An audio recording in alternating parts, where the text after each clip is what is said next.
Hello there, and welcome to this week's edition of Creative Critique. Now, the newly released cinematic film I went to see this week is a film, for some reason, that has not been released at Halloween here in the UK. It was in the US, and the film is Goosebumps. What a marketing opportunity missed by the UK distributors. I mean, really? Surely you would market this film at Halloween. A creepy film for kids? It goes without saying, doesn't it? But that aside, my own little bugbear there. Yes, I saw Goosebumps. And for those who don't know, the film is based upon this series of books written by R.L. Stine, and then therefore later the TV series that was based upon those books. So it's taken influence from both mediums, I do believe. I myself have no knowledge at all of the previous mediums, either of the TV series or of the books. So I've come in here completely oblivious to its own world, if you will. So it's probably a take that not many people are going to have, is having that sort of non-affiliation with the previous products. So what did I think of Goosebumps? Now, I'll come straight in with the fact that I really do like Jack Black, genuinely. I'm a big Tenacious D fan. But I do like his comedic tones. He may be limited in what he's able to do as an actor sometimes, but in the right role, he can be very, very effective. My previous films of his that I've really enjoyed, obviously School of Rock worked to his, really did work to his abilities wonderfully. But the Kung Fu Panda films are great. They are great, no matter what anybody says about them. They are fantastic, and his character and his performance is great in those films. But it's fair to say he has a lot of misses as an actor as well. And some of those misses have featured actually the director of this film, who he's had a couple of collaborations with. Now the director is Rob Letterman, who has previously directed, and I'll just go through his films of probably the last 10 years or so. So he directed Shark Tale. Yeah. Monsters vs. Aliens. Yeah, that's pretty alright. He directed Gulliver's Travels. Yeah. And here he has directed Goosebumps. So, on what level of quality are we? Now, given that, those films I've just read out to you would tend to maybe suggest, yeah, this is not going to be too good, is it? But it's actually pretty decent. And I know it sounds like I'm saying that through gritted teeth. But it's probably just about fun enough. And that sounds like a sort of, yeah. It's certainly way better than things like Shark Tale and Gulliver's Travels. It's probably sort of on the same level of Monsters vs. Aliens, that just about enjoyable enough for kids and adults. But it's probably still lacking an angle of, from what I believe, the source material. Because the source material, I suppose, it's going to be hard to make a film of, because there's such individual books and individual stories throughout those both books and TV series. So what was the decision then to do was to apparently, we'll make a film that features as many as possible of the monsters and stories into one film as we can. And it goes without saying that sort of choice of story and direction will lead to quite a chaotic film, and the film is certainly chaotic, and it certainly lacks focus. They try and create focus with one particular villain who sort of rallies all the other sort of monsters all together. That's quite entertaining, but it is, my god, is it all over the place. Jack Black is so hamming it up. He is so over the top acting.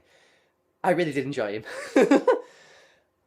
The film focuses on, generally the plot is that it's a young lad played by Dylan Minnette who's just moved to a new town with his mum, Amy Ryan. They've just moved in, and there's a creepy neighbour next door, Jack Black, peering through the windows at them. And he appears to have a daughter, played by Adea Rush. And upon her sort of Adea Rush making contact with Dylan Minnette, Jack Black appears suddenly, making funny faces at them, like, what are you doing? That sort of thing. I'm not as good an actor, clearly, as Jack Black. So, yes. But those moments are very, very funny, I found, with Jack Black.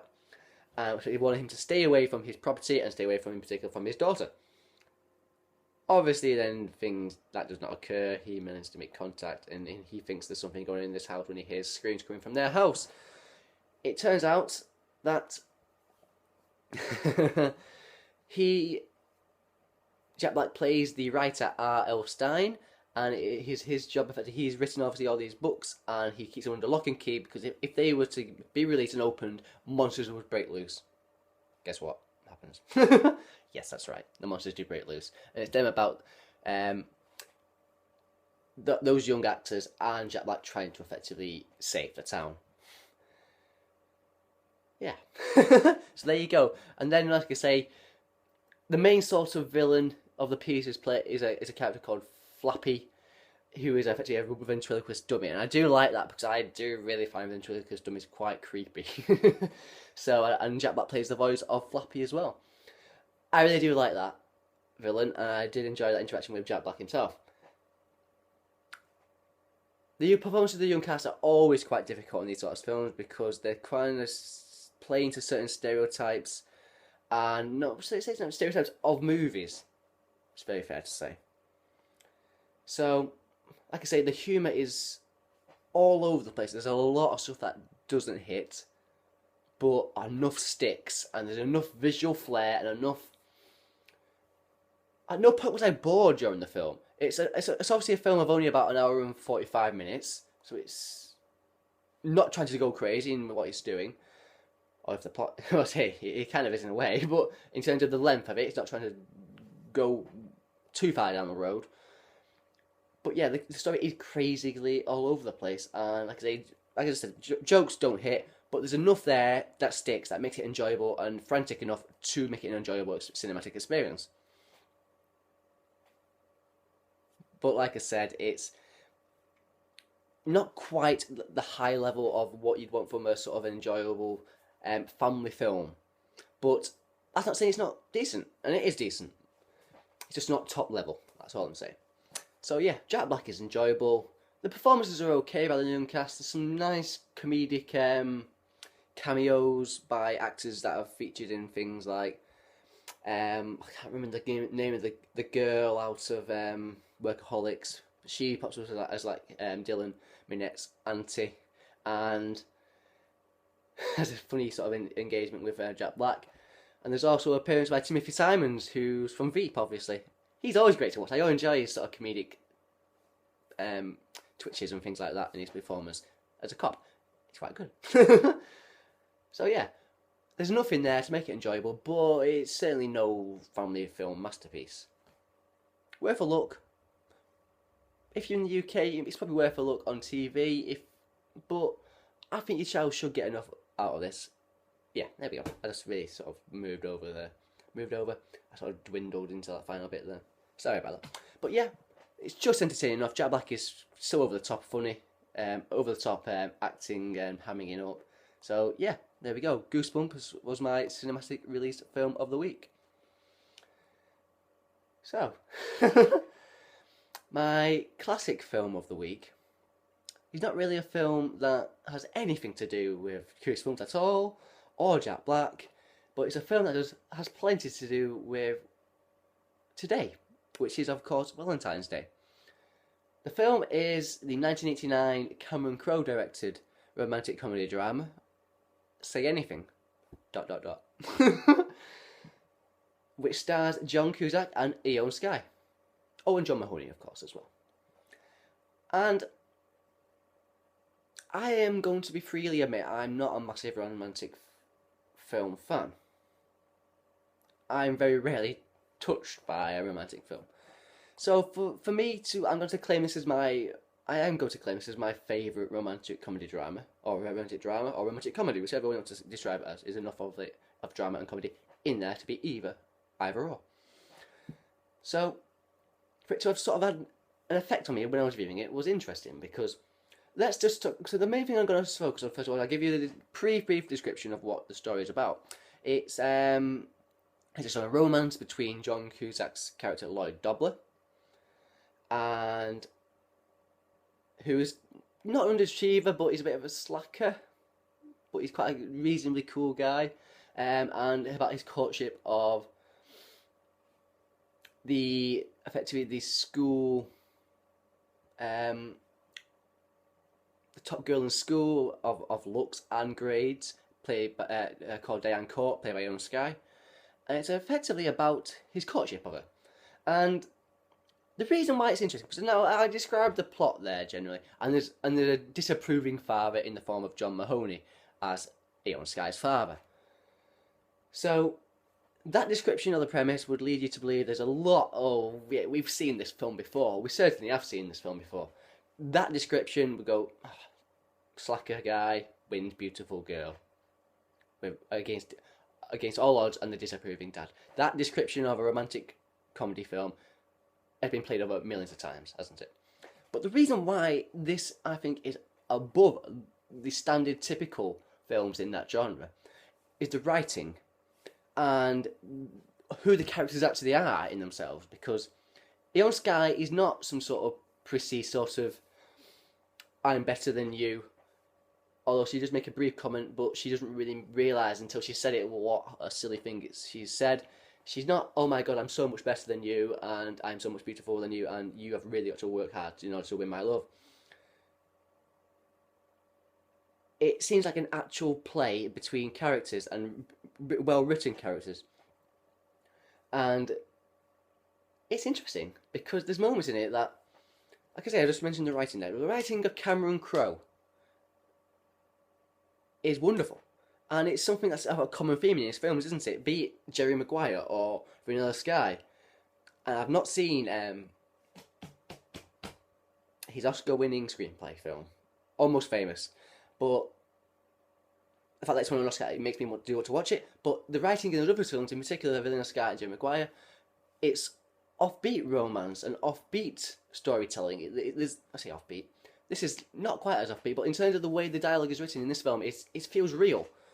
It feels like more real dialogue and interaction between characters that would be actually real in real life. I say real a lot.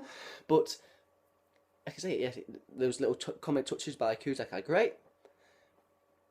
And I do believe it is, in a decade of the films of John Hughes, this is almost the unforgotten great film of the decade in that genre of effectively sort of teenage drama romantic films.